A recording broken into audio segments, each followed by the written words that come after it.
Oh, welcome back to the Linc Lineup. This is episode 3. We're recording on the 10th of August. So this is where we're at in training camp. We got a lot to discuss. Some transactions, for the linebacker situation, happened this past week. Plus some hypothetical trades and whatnot. We're going to talk about all of that stuff today. Um, you know, I'm Chase. You can follow me on Twitter at Cardiac Chase. To my left, I think it's my left, is Bryce. You can follow him at Bryce. I am Bryce Haynes on Twitter. And then down below, I hope this is how it works out, is Josh. You can follow him at the pre2 on Twitter. How you guys doing today? Doing pretty good, buddy. How are you? Fantastic, fantastic. Uh, so you know, everything happened. It's been pretty sloppy past week according to what we've seen.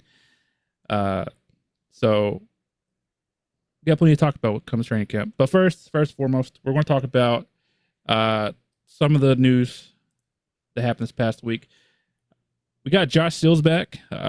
That's not something that anybody's really excited about because of the allegations, and we're not going to talk about all that. So if you want to know about it, a quick Google search will do you well. We signed Josh Andrews. Josh Andrews has basically taken over the backup center role. Uh, Booted Brett Toth over to guard, which is what the second team needed. Hopefully, that gives Marcus Mariota a chance to actually do something other than field ground balls. Uh, we released Davion Taylor. Sad, you know. RIP. Yeah, had Sucks.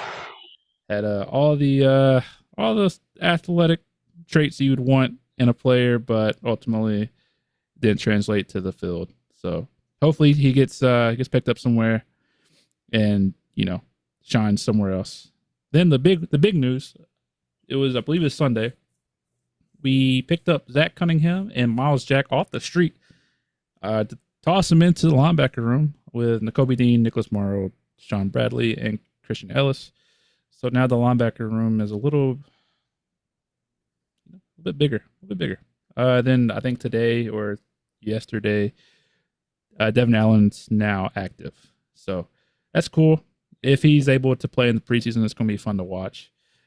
So obviously, the biggest news here was the Zach Cunningham and Miles Jack signing. So with that being said, Bryce, what's your opinion on it? I got kind of got mixed opinions about it. Well, for one, you didn't have a lot coming into it, so anything you're just adding more bodies to competition. So I mean, that's going to help out everybody in that room. I think Zach Cunningham.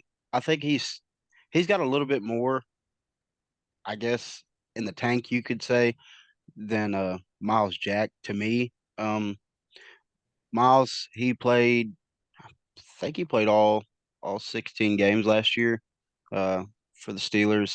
Had over 100 tackles. Um, he's looked all right. He's good. He's good against the run. Makes a lot of tackles. He's kind of struggled. Uh, it was weird because I always felt like in Jacksonville he was a really good. He was really good against the pass and pass coverage, and now it's like kind of transitioned to not so good in the pass coverage, and he's a lot better against the run and just making tackles. But I feel like I think Zach Cunningham, he's got a little bit more upside on this signing, both of these signings than Miles Jack does. But I mean, you can't get worse at the position right now because you still got question marks in it. But you're bringing in some veteran presence. Two guys has been in the league for a while, excelled in this league at times. So I'm interested to see on what happens. Now, I'll ask you this, Bryce. Do you think this signing says more about how the Eagles feel about Nakobe Dean, or just about the linebacker room in general? Uh, I think it's more about the linebacker room in general than it is just Nakobe Dean itself, because I don't know if they were actually seen enough from Nakobe to put like a label on him, but I think they came into this year probably feeling like, because we've seen it as a fan base and media, they all saw it. That this was going to be a question mark to start training camp. So I think they feel better about Nakobe than probably say me or us, all us three kind of have and talked about last week. Is that we're not ready to write him in as like the complete starter home run pick. But I don't know. I think it says a lot more about the room itself because there's not a lot of experience in that linebacker room. I mean, you got Nicholas Morrow, he's been around the league a couple different places, Chicago and Las Vegas, but he wasn't. You still don't kind of know what you got in that room in general. Uh, Josh, is there? What's your opinion on the signings? Do you think? Man, let me change the question. Do you think that either one of these guys actually make the team? I think they both have a good chance of making the team. I know, I mean, regardless of how Nakobe Dean was going to perform this training camp, I think we still needed to add at least another body or two in the linebacker room. I mean, like Bryce was saying, we don't have a lot of experience there. We definitely still need help in that position. I think even after the signings, it's still probably our weakest position, if not safety. I mean, I like the signings. It's good to have a couple vets in there. I wouldn't be surprised if we're still a potential trade destination for a linebacker, but it's definitely a step in the right direction. And I think that regardless of how we feel about Nakobe Dean, it's good to have a couple other guys that are at least proven that they can perform at an NFL level, like on good teams. So, would you say it moves the needle for you at all? A little bit. I mean, it's in the right direction. I don't feel super confident about our linebackers even after the move, but definitely a little more reassured. Yeah, it also helped. It kind of like just kind of says to the Eagles fan base that Howie's paying attention. He knows that this linebacker group is definitely subpar, and we haven't spent a lot of resources on linebackers since I guess like Howie's kind of been in the league. So it'd be interesting. We like I said last week, I believe we can't have bad linebackers and bad safeties. You can have one that can make up for the lack of talent in one of those spots, but you can't have both of them be bad. Um, so one I interesting think thing. if Go ahead. I think if anything, you don't feel bad about what they did. Like this, you don't feel any worse than what you already had. To me, it kind of points to like the safety position last year. Howie, he didn't feel good about the safeties last year coming into the year. He made a move for CJ Gardner Johnson, which turned out to be a good one. But it's like you were saying, Chase, you're going to come into the year with at least one position, one room that you don't feel completely solid about, whether that be defensive line, but linebackers, corners, safeties, whatever, even some on the offense too. But it's just like you're saying, it's good to know that your general manager is also looking to make an improvement and not being stagnant and just content with what he has. Yeah, and even though the window, at least to me, to win it all is wide open because we have a bunch of young talent. You still don't want to just go halfway in like the all in mode. You wanna make sure you give yourself a chance every single year and the best chance possible. So like I said, these two signings, they're cool. That's best way to sum it up. It's cool. I do think Nakobe Dean will still end up being the starting linebacker. I don't think Nicholas Morrow is going to make the team. Just throwing it out there now that these two are here. I believe that we'll end up with Nakobe, Christian Ellis, Zach Cunningham, and Miles Jack. I think they both make the team. I know there's some people, some beat writers that saying that neither of them might make the team. I don't think you throw them back to the streets. The question I was going to ask, do you like Josh? Do you feel that one has a better shot of making the team than the other, based on the two that they signed?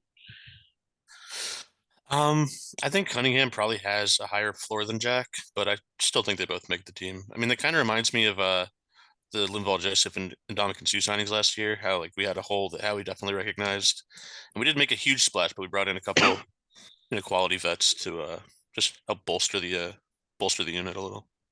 But yeah, I definitely think they both make the team. Yeah.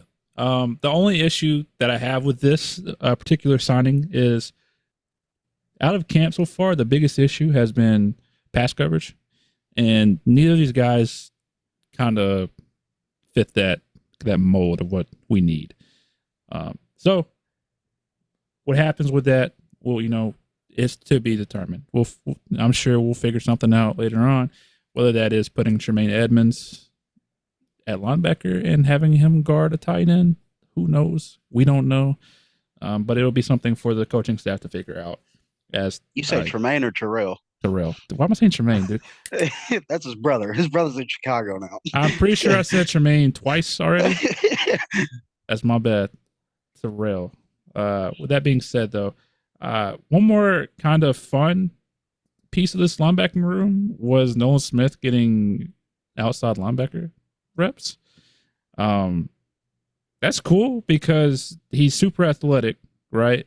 And I believe one of the reports was he was like kind of guarding Boston Scott out of the backfield, and he didn't do bad.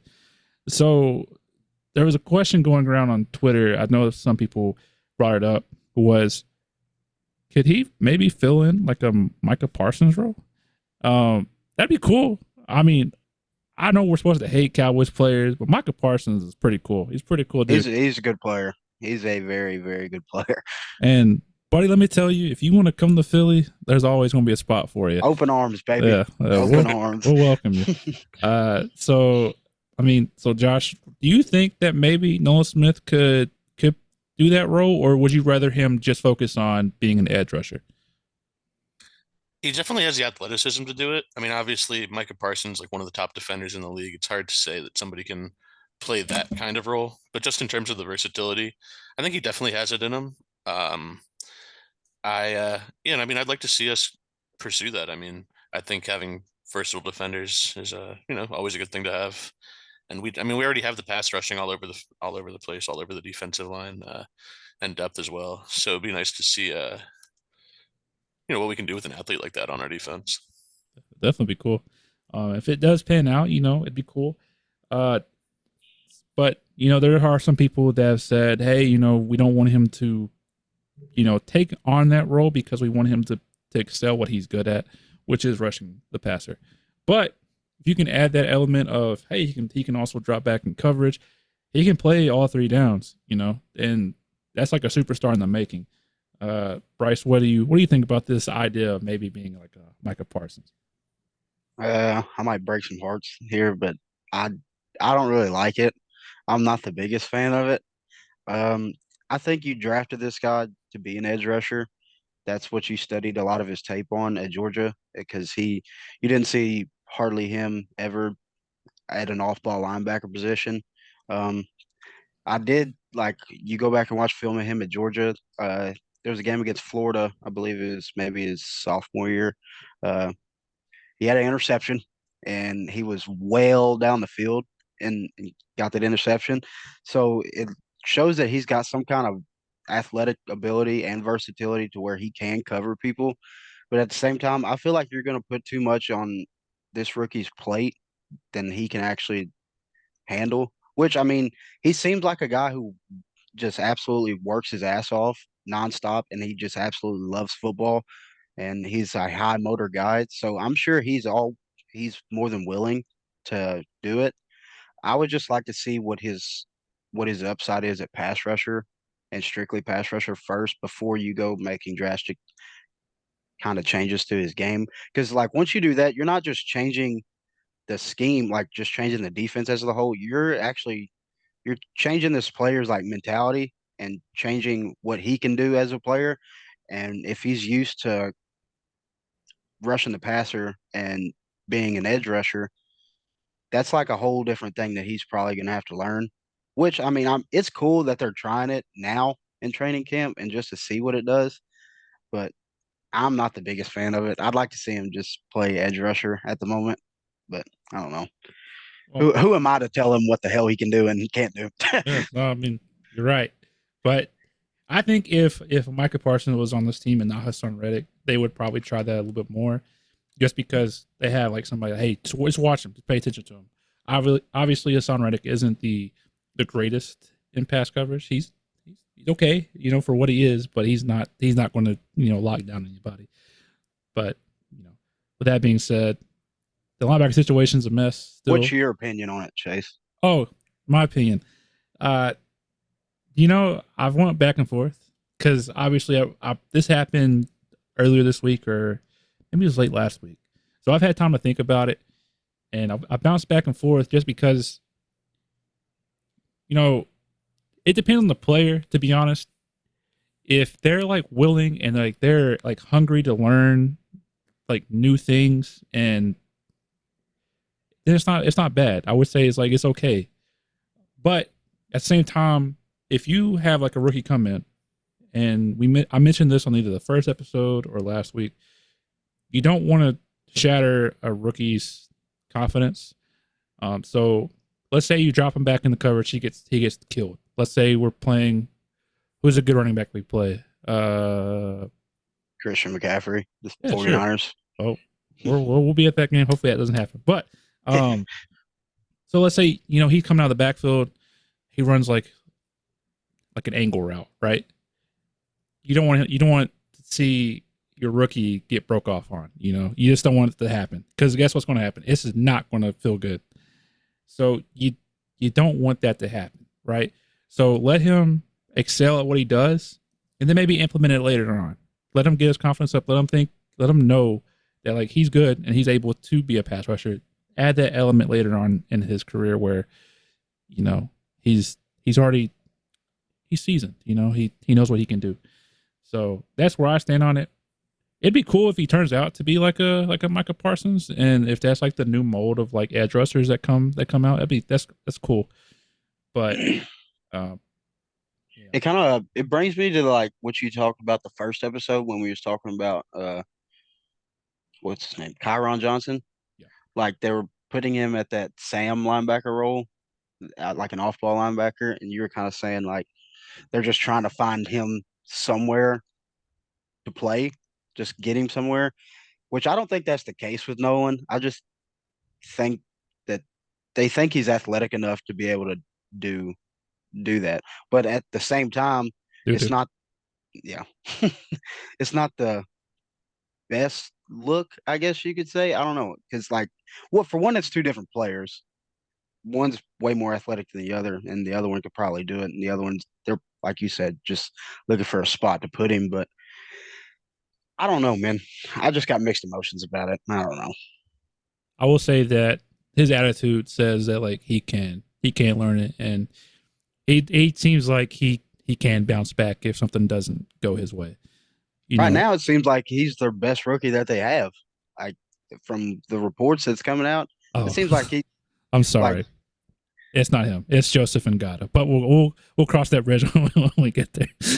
That's not where I thought you was going with that at all, dude. No, it's Joseph Ngata. But I get it. He's probably the most explosive rookie we have besides Joseph Ngata.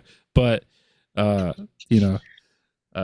see. I'm sure he'll get some reps in preseason. So we'll see what we have, and we'll see what maybe they plan on doing with him. Obviously, they're going to run super vanilla offense and defense. So, Josh, anything you'd like to add before we move on to the next topic? Yeah, just to expand on what Bryce said also, I think that he's the type of guy who, if things do go wrong, he would be able to bounce back. I don't think he's the type to get down on himself if he, gets beat by somebody like Christian McCaffrey. I think he's up for the challenge if we want to go down that route. No, definitely, and that's why Philly fans love him. That's why I love him so far. Is he seems like he's ready, and he has such a positive. I didn't know he was as big as he is. I seen a picture of him today. That dude's built like a shit brick house, man. Like he's huge. Isn't he like 6'3", like 240? Yeah, but it's like a solid 240 though. I mean, I'm 6'4", 280, so I guess we can kind of look at each other. I can give you what he looks like, I guess. I don't know. Take off 2 inches and a little bit of fat. But moving on. Speaking of, I guess, rushers of the past, like whatever. Aaron Donald. There was a hypothetical Bleacher Report trade where it had the Eagles sending a first and second round pick for next year's draft to get Aaron Donald. that's made its rounds. Eagles Twitter took it and ran with it. Pretty much what I saw was it was kind of divided. It was like 50-50 or maybe a little bit like 48-52, but it was close. So obviously this trade would be how he's saying we're winning. We're trying to win this year. We're going all in this year, and then we're saying who cares about the future because we have young stars right now anyway. So with that being said, Bryce, is a first and second too much for Aaron Donald, who may only play 1 year? Sadly, in his career, like where he's at now, yeah, I think it's too much because I can't think how old he is off the top of my head. He's in his 30s, surely, I'm sure Oh now. yeah, definitely. I think I'll look Well it up. into Oh well into his 30s now. But you asked me this a couple years ago. I'm saying throw two first rounders at him in a second and just see if you can get him to pick up the damn phone. But now, I don't know. I'm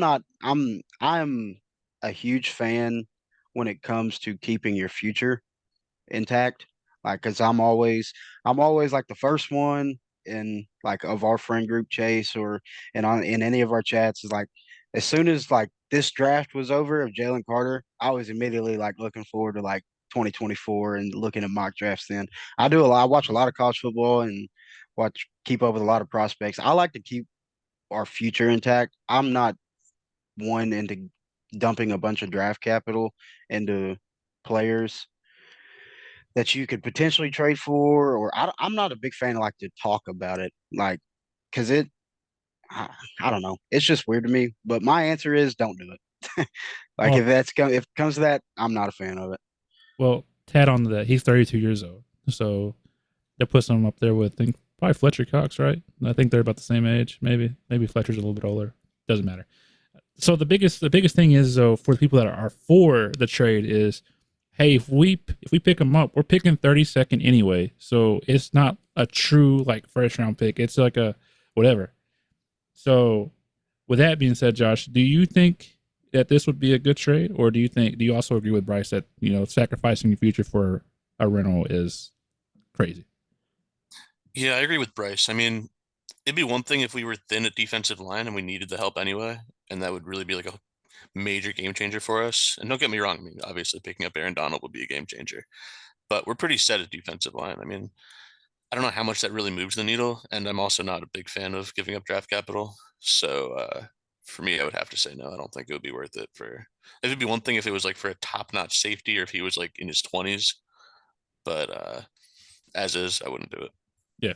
I think when they won the Super Bowl, he was talking about retiring, and he comes back one more year, have a bad year.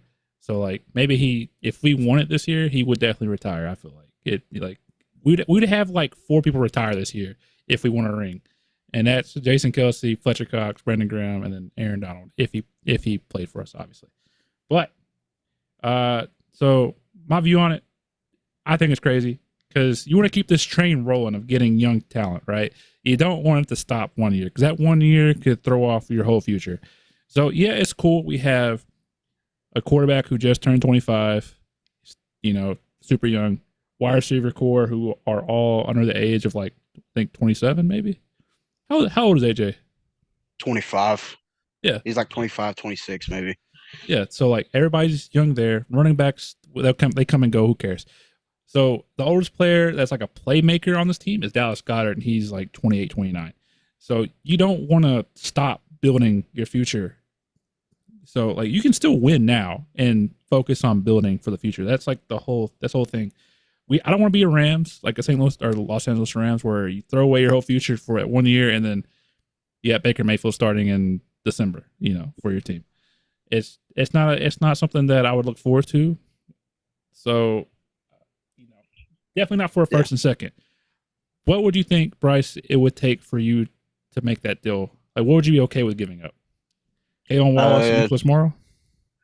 yeah, hell yeah. Uh, But no, if I'm gonna take like the original hypothetical trade, honestly, I would do it for a second. yeah. Uh, you take out that first round pick, just do it for a second straight up. Yeah, I mean, you're that's a pretty good. I think that's a pretty good trade. Uh, mm, if I could do it, I would throw a third and just try to get away with it. Like just like the first thing is like offer a third and maybe a player and just see what it goes from there. But I'm sure they wouldn't even think about that because I mean it's still Aaron Donald. His name holds weight. You know what I mean? Like it's not like it doesn't matter how he's played recently. It's still Aaron Donald is what they're gonna is what how everybody portrays it. But at the same time, uh, I'm not sure. What do you think? What would you send them, Chase? Uh, so here's the thing: he'd be playing in a limited role. So the way he played in the past, he played full time, right? So he'd be in rotation. He'd be fresh all the time. So who knows what would happen? So in the Eagles community chat thing that we're in on Twitter, I said it can't be a first and second. It could either be one or the other, and I would probably say no if it was for the first. But you can't give up both the first and second because first and second is what you build, what you're like banking on being like at least a solid player for you. So you could not, in my opinion, give up both. So I would throw in a fourth. I would say a fourth because I would just see what happened. Maybe throw in, depending on what their rebuttal was, I would start with a fourth. But I could not give up a A second player or first. just straight up fourth? Yeah, I'll throw them a fourth and whatever they wanted. At that point, that's obviously not too crazy. Like you can't have Jalen Hurts or AJ. You can't do Quez? that. Quez is going to be elite this year, so we'll save that. We'll save that topic for our bold prediction segment later on. Right, Quez, you can slide your boy in there. He's not Joseph. playing. He's not playing slot, dude. He's not playing slot. He's too damn big to be playing the slot. But Josh, what would you ever make this trade? What would it like? What would it take for you to make the trade and be okay with it? The only way I'd be okay with giving up a second even would be if it was a conditional trade. Like if we make the Super Bowl or win the Super Bowl, like I'm okay with giving a second for that. I don't think honestly, even if I don't think I would give a first under any circumstance. Um, maybe if there was like some way you could work it into the conditional that like he comes back next year. Like I don't know if that's a thing, but just to touch on that for a second, because I know like he's been playing full time his whole career, and like he's been talking about retirement. He was on the verge a couple years ago. If he's playing in a rotational system like we have, he might be open to playing longer. So that would be Good point. interesting. You keep him fresh, dude. I want to see a fresh Aaron Yeah, Donald, like a guy that's only played maybe 30 to 40 snaps a game, something like that. Probably And less than just that. It'd be like 20. yeah, imagine if bringing in a fresh Aaron Donald in the fourth quarter. Yeah, Like that'd be yeah, scary. I don't know. That'd be terrifying. That'd be fun to watch though. I tell you what, that'd stick be him great. next to Jordan Davis or Jalen Carter. Good God, dude, that's terrifying. Yeah, I do think that the first round pick would be on the table if he was like 20, 28, 28, 29, not towards the twilight of his career. So, Yeah, with that being said, camp notes. This week's camp, they've been all short, I believe. All of them been pretty short. I think yesterday or today maybe it was like less than an hour. So Nick's keeping them fresh. I know they're doing walkthroughs tomorrow on Friday, and then they have the game on Saturday. So something that stood out to me, and this is probably we're going to take a little time talking about here. Is Kayvon Wallace is getting the first team reps. So prediction show flashback. I wish I could do it, but I don't have the editing skills to do it. But we'll pretend. I said Kayvon Wallace, you're not on the team. Remember that, Bryce? We actually put that on Twitter. remember that. Now Yeah, I remember it seems like the complete opposite. Now it looks like he might start that. alongside Reed Blankenship. So, Josh, what do you think about Kayvon Wallace being your second starting safety? I'll be honest, I don't feel great about it. I definitely think that he would have made the roster regardless, but I never would have guessed that he'd be going into the season potentially starting for us. I thought Terrell Edmonds kind of had that locked up across from Blankenship. I mean, if he's showing the stuff in training camp, I mean, I'm willing to give him a shot. I mean, he's still young. He's got a good pedigree, but definitely makes me a little nervous. Yeah. So his knock is like mental mistakes, being in the wrong place. So it's stuff that can be fixed, but it's a matter of will it get fixed. But obviously, I think as a Eagles fan group as a whole, we're all not like super excited about that. Bryce, give me your take on it. I know how you feel. We talk about Eagles football all the time. Let's let the listeners know how you feel. Go ahead. This guy sucks, man. He's so bad. And if I don't know if I could prepare myself to watch a full 60-minute football game of Kayvon Wallace being my starting safety, man. This guy is awful, dude. I don't know what they're seeing in camp that it's like portraying him from being so bad these past couple years to starting now. This guy must have flipped a switch. Like, I don't know what is going on. Like, I don't know, bro. It's not a good sign if Kayvon Wallace is in competition to be your starting safety. I do not like it at all. I don't know. What do you think? What do you think's the weaker spot right now? Do you think it's the linebackers or the safeties? Linebackers. I think it's linebackers.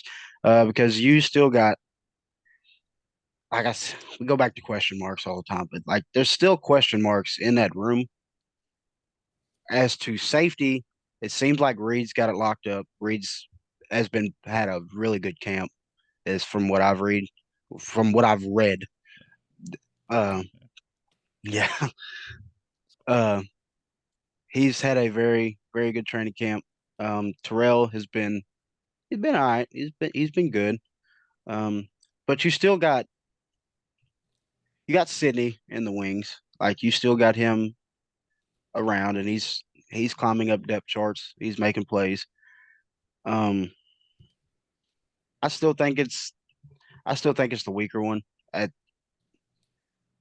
linebacker at least because I don't know. It's just Christian Ellis, like he's seemed like he's doing pretty well, but it's still like the fact that you're going from like an undrafted and now you're up to the first team, which is good for him. Like he's shown enough to be a part of the first team, but it's just not something you want to see, I guess. Like you want to have some stability at that position, like some veteran presence, which they brought that in, but at the same time, those guys have question marks too in their game. Like there's a reason they was on the street and not already signed to a team. You know what I mean? Like it's not like you're finding because I was listening to a podcast the other day. They were saying like it's not like you're gonna find Ray Lewis on the street at this moment, like that Right. esque We can sign like him this. right now.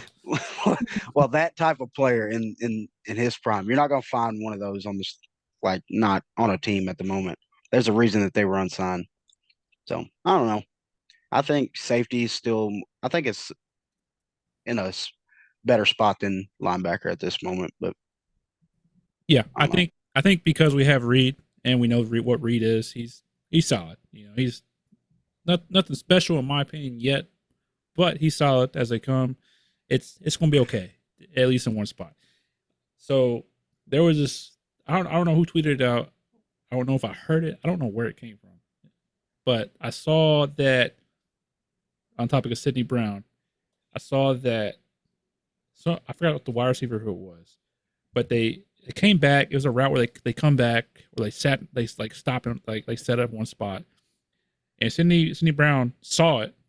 He read it, tried to jump the route, but Marcus Mariota like lobbed it where he wasn't, where he came from, kind of get the receiver to go back that way. And they said that Sidney Brown is like running around with his hair on fire because he got back to the spot where the ball went to, and he would have broke it up if the pass wasn't bad. But apparently the pass was bad, so it didn't matter anyway. So Sidney Brown is obviously we talked about this. He's like an athletic freak, right? He's built pretty solid too, and right now it seems like his only knock is his aggressiveness will sometimes get the best of him, and it will result in like a big play or like a blown coverage, which is not great, but you do have potential there. Maybe maybe a playmaker, because this defense doesn't really have a lot of playmakers. We got Darius Slay, who is a solid. He's a blanket, right? He's not going to let the wide receiver get a ton of yards, but he's not going to get a lot of interceptions, as we've seen the past couple of years. James Bradbury's the same way. He's pass breakup king, doesn't necessarily get a lot of interceptions.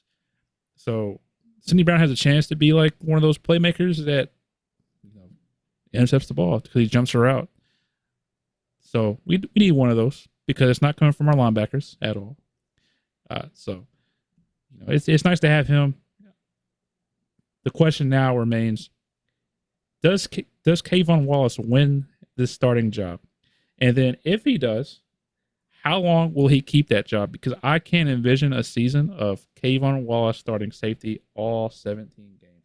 If he does, we either suck or he has turned into a Hall of Famer. So there's no in between. Yeah. So Josh, I'll start with you. Do you think Kayvon Wallace wins? And if so, how long will he hold on to that spot? I mean, I'm inclined to say that I don't think he'll end up winning. I think that Terrell Edmonds will end up winning that spot back. All I can say is, if Kayvon Wallace does win the spot, I hope it says more about him performing well than it does about Edmonds not performing up to expectations. Right. If it is the former, if it is just Kayvon Wallace just has an excellent camp, plays well in the preseason, looks like he's clearing up those mental mistakes. I mean, I don't see any reason why, unless he regresses, that he would lose the spot. So hopefully, I mean, I don't know if he'll be a Hall of Famer, but if he shows if he shows the stuff to win the spot, I could see him keeping it for the year, barring injury. Right. And I think I kind of skip over Terrell, not Tremaine, because he's filling in at linebacker for the majority of the time. He's playing like that hybrid role.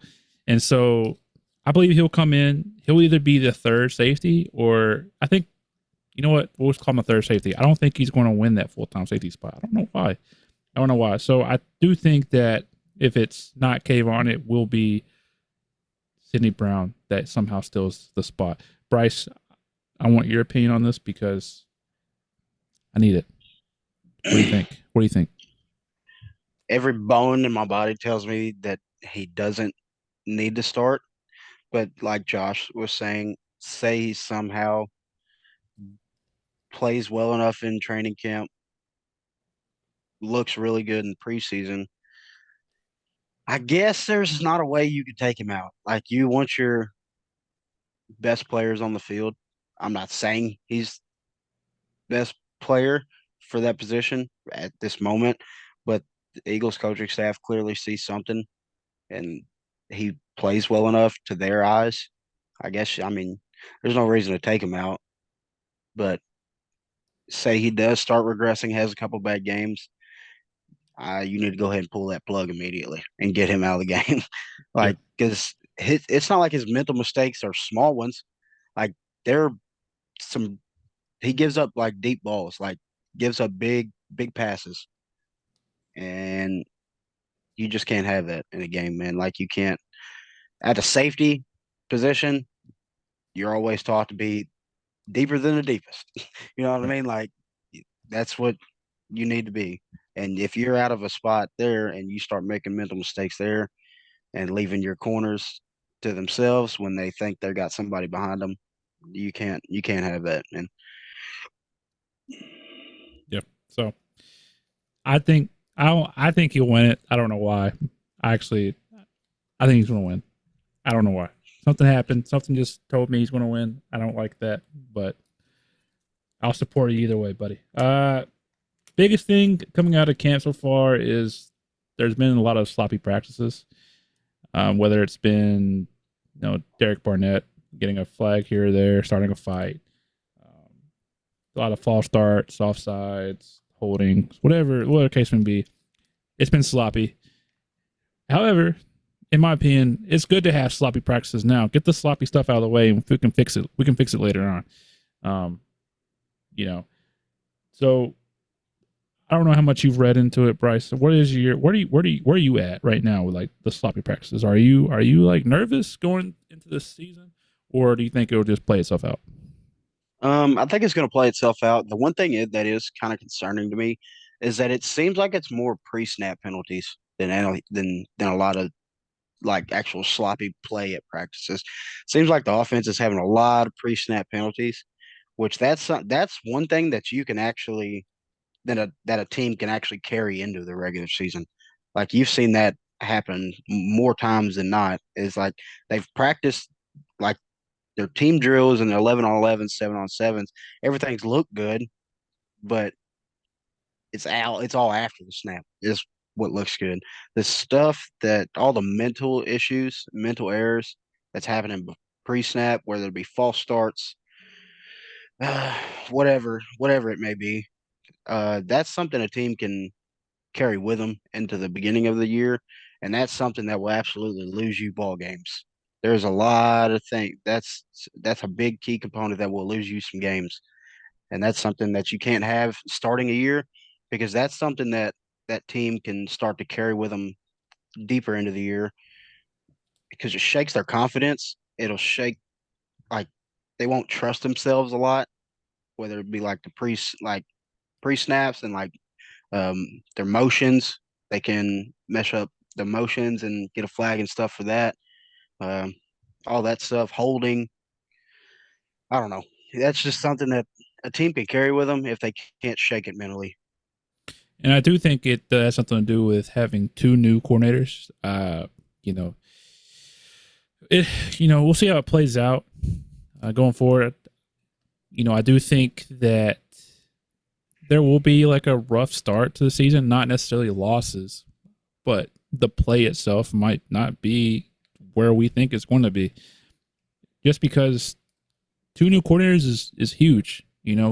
Replacing both of your coordinators. Obviously, Jonathan Gannon sucks. We I don't know how you guys felt about him last year. I didn't like him. I never liked him. I just felt like he was super passive and he never It was changed so anything. hard. It was so hard to hold against him though when his defense was second in the league in sacks with 70. Like you know what I mean? That was hard to hold against him. But like I completely understand what you're saying. Like his coverages, some of his scheming seemed very wonky at certain times in the game. That that that's something that I'm glad we got rid of. But it's so hard to hold against him when that defensive line had 70 sacks last year, man. But if you remember correctly, remember his little playbook? It was like yay big, like this wide. It was like he Yeah. just had like this, dude. Like there's no adjustments to be made. But going back to like the sloppiness aspect of practice, that's how you let bad teams beat you. Like, and last year we faced a lot of bad teams. We can admit it now. We went to the big dance. It happened.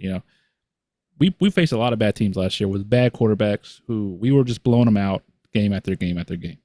So now this year we got a first place schedule. We're playing some on paper good opponents. We can't have those mistakes like go into the season. Otherwise, we're going to lose games we should have won, and we'll get blown out by good teams, which we don't want. This team has all the talent in the world, but we got to fix the pre-snap penalties and get Derek Barnett off the team. Um, so, Josh, do you worry about this team going forward with like the sloppiness to start off the training camp, or do you think it'll play out? Overall, I think it'll play out. I don't think Derek Barnett will ever play out. I can't wait to get him off the team. But It's always him. it's always him. But no, I mean, I think like you said, I mean, with two new coordinators, excuse me, there's going to be an adjustment period. But now's the time to make the mistakes. Early in training camp, preseason, get them out of your system, work out the kinks, figure out what you got to do to avoid them in the future. But no, I'm confident that we'll work it out, and because I mean, and like you were saying before, those kind of mistakes can cost you the game against bad teams. So just bad for morale. It can kill a drive or it can help keep a drive alive for the other team, and you don't want any of that. But No, I don't think it'll be an issue going forward. Yeah, and I think the biggest thing that I'm taking away from what I've read is, Nick is very he's like coaching them hard. He's getting on to the star players. He doesn't want the season to go bad because he knows that like you can either be like complacent and be like, okay, we made the Super Bowl last year, we're going to do it again. We realize, hey, we got there last year. It's going to be harder, even harder to get there this year. We got to work for it. So Nick seems like he has like the right mindset. Whereas I feel like that 2018 Eagles team didn't. They kind of seemed like they're just going like the motion. So, I believe in Nick. I think Nick doesn't get the credit he deserves among like the NFL community as far as being a good coach. So, we'll see. We'll see what happens. Bryce, is there anything you want to add as far as like training camp before we move on to something fun? There is one. I kind of want to hit on the running backs a little bit more. Um, Came out a couple, well, maybe been yesterday, that I think it was John McMullen. He said that if the season started right now, that Kenny Gainwell would be your number one back. Um, I love Kenny to death. I think he's a really good player, but I don't think he's your number one. I I still think it's DeAndre Swift. You traded for him for a reason. He's he's super explosive. I think he's the best back that they got on the roster. But at the same time, caught a couple clips, watched some terrible live streams, terrible quality of open practice on Saturday night. Um, Rashad Penny looks good, man. Rashad Penny has lost a lot of weight, it looks like, and he has slimmed up and he has looked really, really good in the team, uh, the 11 on 11s that they've went on.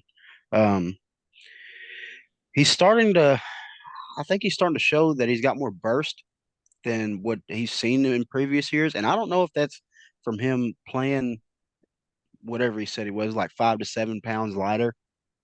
He looks every bit of it. I think he used to look a little chubby, but now you see him and he's all slimmed down. I think he's like the dark horse for me, I guess.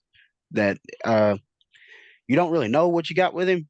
You know what you could have with him, but at the same time, he can exceed those expectations tremendously if he stays healthy. Because I can't remember what his yards per carry, like over his career is when he's healthy, but it's something crazy. It's like it's in the sixes, like high sixes. I thought like 6.5 or 6.6 yards per carry, which is really that's pretty damn good for a running back. I mean, you're well above league average there.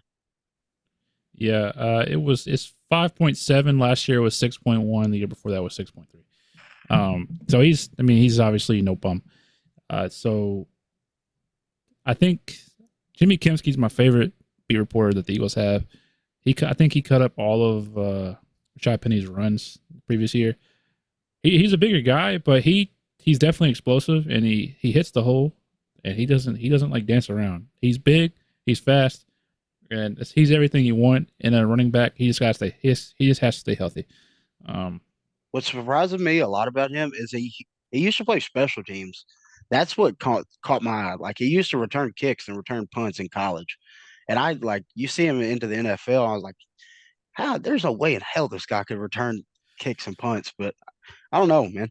I think him and DeAndre deserve the most touches. I think if you want your best chance to win. And that is no shot to Kenny or Boston or Trey, because I think those are your other Or three Kennedy. come on. Come on, man. He's gonna get his touches in preseason. That's about it. Second half, run it all. But I don't know. I think if you want your best chance to win, Rashad and DeAndre need to be the ones toting the rock, catching the ball. Is my opinion. Absolutely. I guess Josh, anything you want to add that you've seen this week, training camp, that you like to add before we move on to the Eagles depth chart? All I can say is that every day it looks like there's more and more of a chance for Joseph Nagata to make the team. Gosh, dang it, I knew it was coming. Someone had to say it. I mean, I'm excited for it. I love I know I said it last week, but I just love a big-bodied receiver, good athlete, and yeah, definitely excited. After years of struggling at receiver, it's nice to have a almost embarrassment of riches, you know. So Oh yeah, definitely, definitely. It's definitely a nice it's a good feeling. feeling. Yeah, Yeah. really is. I'll add something. First off, the open practice was Sunday night, Bryce. I'm gonna correct you, because somebody will correct somebody. Uh, look it up. Come back to me. I will say that from what I've read, the play of Marcus Mariota has improved the past 2 or 3 practices, and ironically enough, that's whenever Josh Andrews got signed. So, hopefully, we can see Marcus play a little bit better as long as he's not fielding ground balls. Um, it'll be interesting to see him in preseason, just because obviously everything that I've seen has been negative besides the past couple of days. So we'll kind of see where he's at. It'd be nice to see some positive play from him. That way we can go in the season with a competent backup, which is huge. But obviously, like we said last week, hopefully we don't have to ever worry about Marcus Mariota playing. Um, so moving on, the Eagles released the depth chart, their first depth chart of the year. Some interesting things that are on this depth chart. I don't know if you guys saw it, but at running back, the running back 1 is Kenneth Gainwell / Rashad Penny / Boston Scott / Trey Sermon / DeAndre Swift. And then the second running back is Kennedy Brooks. So that tells me Kenny Brooks is not making the team. Sorry about it, bud. And then it's like a 5 horse race between the other 5 running backs. Obviously, we think we know who's going to make the team, but it's interesting that they put Trey Sermon with this group. Some other interesting things that I've seen was Dan Arnold is the 4th tight end. What else? Joseph Ngata is behind Deion Kane. Christian Ellis and Nicholas Morrow are the starting will linebackers. And then the safety spot safety 1 is Terrell Edmonds / Kayvon Wallace. So it's interesting. It's cool to look at, but obviously at the end of the day, this depth chart means absolutely nothing. I think it's put out by the PR team, so they don't really have a clue either. It's cool to look at. It's fun to look at, but ultimately, what does it mean? Nothing. But anyway, we'll move on to Saturday. I just wanted to bring that up. Saturday, we play the Ravens. We play the Ravens, who haven't lost a preseason game since 2015, right? We looked this up before the show started, right? Yep. All right. So 2015. So that is 8 years since a preseason loss, which is impressive. Really impressive. Do I think it's going to end Saturday? No. Do I care if it ends Saturday? No. I just want to see some football being played. So, obviously I want to come up with a list of players to watch from the Linc Lineup. So my player to watch, I'm gonna give it 1, and then we'll go around. We'll go around the board. We'll create a list. Joseph Ngata is my first pick. Obviously, I think that he's going to have a chance to shine. The only issue that might happen is Marcus Mariota is going to be his quarterback. So how much will we be able to shine? Who knows? But his best chance of making this team is shining in the preseason. Because if he shines in the preseason, that means other teams have tape on him. And that means that they can't just waive him or cut him because he won't make it out of waivers. So Joseph Ngata is my first player to watch. Josh, who is your player to watch? Obviously, you were going to pick Joseph Ngata. That's fine, but that's it. Is mine. Sorry. I was gonna say we might want to put him off limits because I don't know, but for me, definitely curious to see how some of the backup corners on the outside do. If I had to pick one, I'd probably say I'm just curious to see Kelly Ringo does. I know he just recently moved up the depth chart to get to that the second string on the outside. I mean, I love Kelly Ringo. I think he's like 6'3", I want to say. Pretty big guy. I love a big corner, and yeah, definitely want to see how he does when he gets his reps on Saturday. Yeah, definitely. Good price. Yeah, good. Damn dog keeps barking, man. He's just excited. Yeah. Mine will probably actually I'm gonna go a different route. Mine would be Marcus Mariota actually, because I think it's gonna be interesting to see what you got as your backup quarterback. You want to see on how he's actually going to perform, whether he's serviceable or he's just you pray to God and hope that if Jalen Hurts ever misses some time, that you are just not going to be blown out completely. You know what I mean? Like if he's somewhat serviceable, that I just want to see if he's going to be okay. You know what I mean? Like if he can go back to like his days in Tennessee where he wasn't great, but he was all right, I'm perfectly fine with that. That's that's my biggest ceiling for him is he's just somewhat serviceable. I think he's going to be another player to watch. Talking about the guy that throws the ball and then catches the ball in the playoffs and scored a touchdown on his own pass. Stuff, that guy. That's pretty cool. Against the Chiefs. Yeah, that's pretty cool. That's pretty cool. That was. I'll give one more player that to watch. We'll keep on going until we run out of somebody we want to talk about. I think the emergency quarterback spot, that battle is going to be pretty cool to watch. Obviously, we haven't seen much from Ian Book because we got him. We get him like before week 1. I think he got cut from the Saints. Yeah, picked him. We didn't get to see him at all last year, so it'd be interesting to see Ian Book versus Tanner McKee. They're obviously going to get plenty of reps, just because they're not going to throw Marcus Mariota out there any longer than he has to be. So it'd be interesting to see those two battle it out. I think Tanner is going to win, but who knows? Who knows? It's a crazy world out there. You got one more, Josh? I was going to say I want to see how many penalties Derek Barnett can get when he plays. Yeah. I don't know what the over-under for that would be, but I'm taking the over. I mean, I guess I would have to say I'm just curious to see how many touches Trey Sermon gets. I know we didn't get to see him last year much. Keep stealing my picks, man. But yeah, I'm definitely curious to see how he fits in with the other running backs by committee. So, I mean, I liked him in when he played for San Francisco. So I was had high hopes for him last year, and so we'll see, how he does. Bryce, you picking Josh Jobe? No. But that's a good one. That's a real good one. It's a good one. But I think mine's going to be interested to see how many snaps Jalen Carter plays and what he does with those snaps. I think he's still going to be. I think at some point he's going to start. He's going to be a starter at some point in the year. He's going to catapult himself into being a starter. Kind of push Fletcher's snap count down. Keep it light. Keep Fletcher fresh. But I don't know. I'm really excited to see what the hype's all about with number 9 overall pick this year. A steal, some would say. Steal.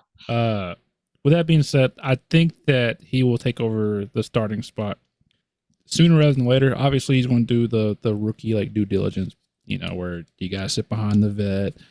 But I think his playing time will increase faster than Jordan Davis's did last year. I think it's kind of going to be like Jordan Davis's, which I think Jordan was before he got hurt. He was going to end up starting. I'm pretty sure he started that Steelers game that he got hurt in. He started playing in the Jaguars game, and he played really well. Yeah. But like I could agree with what you're saying. He'll kind of catapult himself into the starting lineup quicker than JD did last year. I think he's more versatile, and that'll give him that quicker like trajectory than Jordan Davis was. I feel like a lot of people are writing off Milton Williams, man. I think just because he waved at you, dude. I think Milton's gonna be pretty good, man. I think Milton, because he wasn't bad last year though. He wasn't. He wasn't. No, Milt was really good. I mean, I can't even remember how many sacks he had last year. I think it was like 5 or 6 maybe, but still, I mean, that's productive. I mean, he always seems like he's around the ball when he's in the game. Like he's whether it's to be a tackle for loss, pressure on a quarterback, something. I don't know. I like Milt. I've always liked Uh, Milt, man. he waved at you, dude. He waved. That's your boy. Yeah, that's my boy, man. He waved at me at the Eagles game. So like we're all excited. Saturday's gonna be fun. I think for the first time in a while, I'm super excited for preseason football. Usually, I watch it and then I kind of like turn it off after the second string kind of gets taken out. But for the first time in a long time, I want to watch like everybody. I want to watch the bottom of the roster out there and see what they got. So it'll be fun. It'll be a fun preseason. I think we got Anybody got a bold prediction for this game? I got one. Joseph Ngata, 150 yards, 3 touchdowns. Book it. Holy shit! If he does that, put him as a starter for. They'll sit him the rest of the preseason if he does that. They're like, hey, you got it. You got it. Yeah. I think Mekhi Gardner gets a pick. I think he plays really well. What about you, Josh? Any bold prediction? Bold prediction. I was gonna make another Derek Barnett joke and say like he's not gonna get a penalty, but that's not realistic. That's not going to happen. It's not gonna happen. He'll get in a fight or something. My bold prediction is. That's a good question. I'm gonna say the backup offensive line is not gonna give up a sack. That's bold. That's a bold take. Yeah. We'll see. There's some dog ass. No, I think we do have probably the best offensive line depth in the league. It's just when all 5 of them are lined up together, it's not great, But we have pieces that we can plug here and there if an injury were to happen. But together as one collective unit, they're kind of bad. But that's pretty much it for the show today. Like I said, with the game Saturday, this should come out Friday morning if I do my job, which I will. We're going to record Sunday, I believe, if that's cool with everybody else. We'll record Sunday and we'll do a review of the game on Saturday. So that should be out Sunday night. I think we're going to start doing 2 episodes a week just because football's starting, we're getting games, more content, more things to talk about. So it'll be easier for us to put out 2 episodes and be more consistent with it. With that being said, this is the Linc Lineup. Follow us on all the socials at the Linc Lineup. No underscores, no numbers, none of that. If you are listening on any of the streaming platforms, leave us a nice rating. It would make my day. It would make Bryce's day and Josh's day. Be great. If you're watching this on YouTube and you have made it this far, comment your favorite color and I will cash up you $1. That's what I'll do. Just to see who's actually watching. But if you are watching on YouTube, please like, subscribe, comment, and even share if you want. So with that being said, thank you all for watching and go Birds. Go Birds. Yeah, go Birds.